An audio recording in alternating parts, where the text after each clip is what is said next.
All addiction obviously is bad, but I can remember jokingly, not so jokingly, my wife and I having a conversation saying, God, why couldn't it be booze? We could deal with booze.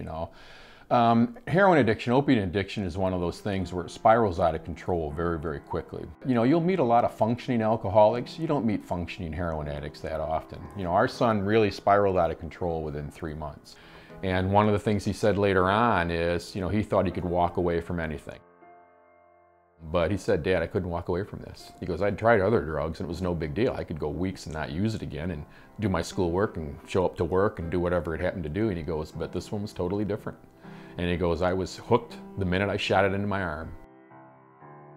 He had overdosed the day he had gotten out on a tether from jail months before. But he overdosed here and we were home and I heard him crash in the bathroom. Those first 48 hours are the worst with these addicts.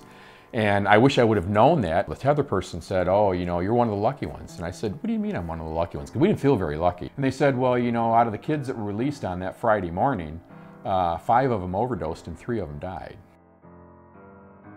When he eventually passed the next time, overdosed the next time and he actually passed, I remember while we were going through it, we were quiet.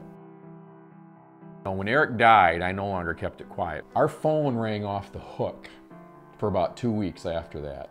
And they were offering their condolences, and then they would kind of say, well, tell us a little bit about what happened with Eric. And I'd get a little bit into the story, and then they would start crying, and they would say, my son's a heroin addict. My daughter's a heroin addict. My nephew, my niece. I decided to go out into the community and retrace every place that we touched to try to get a handle on why is it so bad. And I came across Judge Allen. And Judge Allen had said, Phil, there's a group called Families Against Narcotics that was based out of Fraser, Michigan, that was doing the things that you're doing right now in the community. You may want to contact them and see if you can kind of tag on to what it is that they're doing.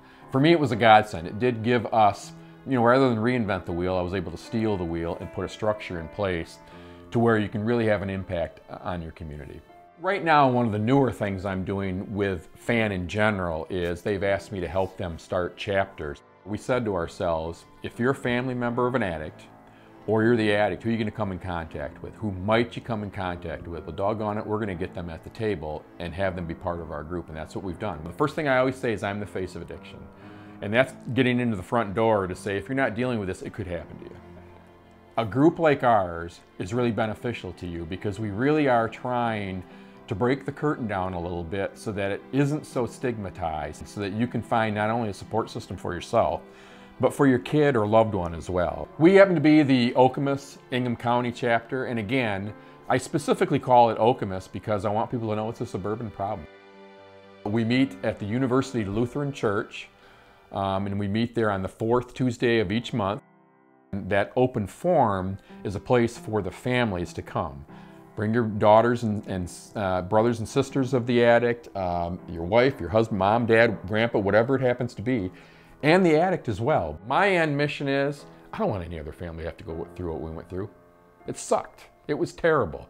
And there's a lot better things to go through than to have to go through that. And so if we can save, one kid and one family from having to go through this, we've been successful.